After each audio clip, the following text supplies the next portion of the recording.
Good morning, dear students. Today I am explaining you the poem If I Knew. If I Knew, it is written by Maud Wyman. He is trying to say that if he knows where all the smiles are kept, he would scatter all the seas, all the land, the smiles, and after getting the smiles, the children will be very, very happy. Okay, so let's start paragraph number 1. If I knew the box where smiles are kept, smiles, खुशी, मुस्कान, no matter how large the key, और strong the bolt, bolt क्या होता है? Like a screw, ठीक है, tight करने का जो होता है. I would try so hard, it would open, I know, for me.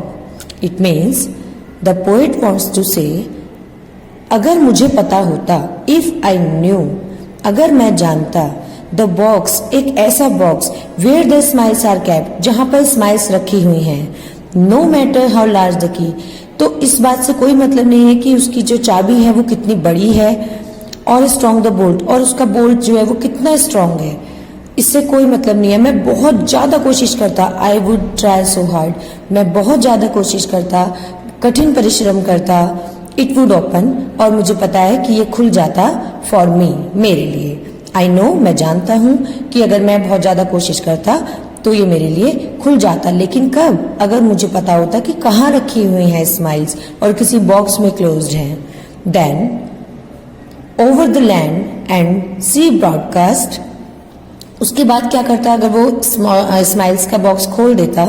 Then over the land, जमीन के ऊपर, धरती के ऊपर, एंड सी ब्रॉडकास्ट, और जितना बड़ा समुद्र है, I would scatter the smiles to play. तो मैं क्या करता, मैं स्माइल्स को चारों तरफ बिखेर देता, उसको छिड़क देता स्माइल्स को.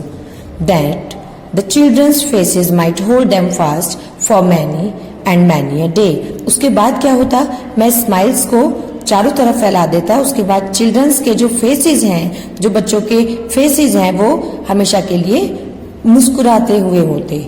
हमेशा बच्चे उसको देखकर खुश होते और मुस्कुराते हुए होते. Okay, it is the explanation of first paragraph, first stanza.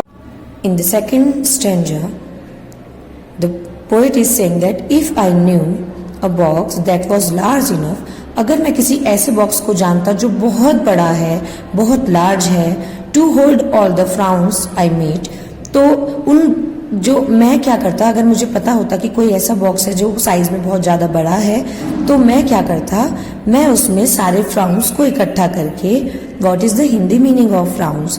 फ्राउन्स means जो गुस्से वाले एक्सप्रेशंस होते हैं या दुख होता है, तो मैं उनको इकट्ठा करता. आई वुड गैदर दैम, मैं उनको इकट्ठा कर लेता, उनको पकड़कर उनको इकट्ठा कर लेता. एवरीवन, मतलब हर किसी के फेस से, हर बच्चे के फेस से, हर पर्सन के फेस से, फ्रॉम द नर्सरी से, स्कूल से, एंड स्ट्रीट, और सारी गलियों से उनको इकट्ठा कर लेता फटाफट. देन फोल्डिंग एंड होल्डिंग, और क्या करता, तोड़कर मरोड़कर, मतलब उसको गोला सा बना के इकट्ठा करके, आई वुड पैक, मैं उन्हें पैक कर देता, आई वुड पैक दैम, मैं उन्हें पैक कर देता, एंड टर्न द मॉन्स्टर की, और एक बहुत बड़ी सी चाबी से उसको लॉक कर देता. एंड हायर अ जाइंट, और उसके बाद क्या करता, उसके बाद मैं एक जाइंट को हायर करता. What is the meaning of giant?